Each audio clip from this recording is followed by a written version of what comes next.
भयानक आग की रात। कैलिफोर्निया की त्रासदी। 7 जनवरी 2025 की सुबह कैलिफोर्निया के लॉस एंजल्स में एक साधारण दिन की तरह शुरू हुई। लोग अपने काम में व्यस्त थे और सर्दियों की हल्की धूप हर किसी को सुकून दे रही थी। लेकिन किसी ने सोचा भी नहीं था कि कुछ ही घंटों में यह इलाका तबाही के काले धुएं से भर जाएगा। दोपहर के समय पैसिफिक पैलिसेड्स के घने जंगलों में अचानक धुआं उठने लगा। एक छोटे से चिंगारी ने सूखी वनस्पति में आग लगा दी और तेज हवाओं ने इसे विकराल रूप दे दिया। आग इतनी तेजी से फैल रही थी कि दमकल विभाग और प्रशासन को संभलने का मौका ही नहीं मिला।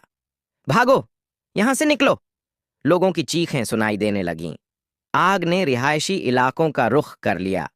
चारों ओर अफरा तफरी मच गई। लोग अपने घरों से जरूरी सामान लेकर सुरक्षित स्थानों की ओर भागने लगे। बच्चों के रोने और दमकल वाहनों की सायरन की आवाज ने माहौल को और डरावना बना दिया। माइक और उसकी पत्नी सारा, जो जंगल के करीब एक छोटे से घर में रहते थे, अपनी 4 साल की बेटी एला को गोद में लेकर भागने की कोशिश कर रहे थे। आग उनकी खिड़की तक पहुंच चुकी थी। हम इसे कैसे रोकेंगे? माइक ने घबराते हुए दमकलकर्मी से पूछा। जवाब में बस यही कहा गया, जितनी जल्दी हो सके यहां से निकल जाओ। आग का प्रकोप। आग ने लगभग 16,000 एकड़ भूमि को अपनी चपेट में ले लिया। 1500 से अधिक घर जलकर राख हो गए। तेज हवाएं और सूखा इसे और भयानक बना रहे थे। दमकलकर्मी हेलीकॉप्टर और पानी फेंकने वाले विमानों की मदद से आग पर काबू पाने की कोशिश कर रहे थे, लेकिन हालात काबू से बाहर थे। वहां के निवासी बताते हैं कि धुएं की गंध इतनी तेज थी कि सांस लेना मुश्किल हो रहा था।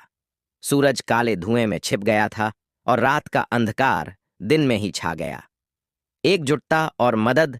इस आपदा में हजारों लोगों को अपने घर छोड़ने पड़े।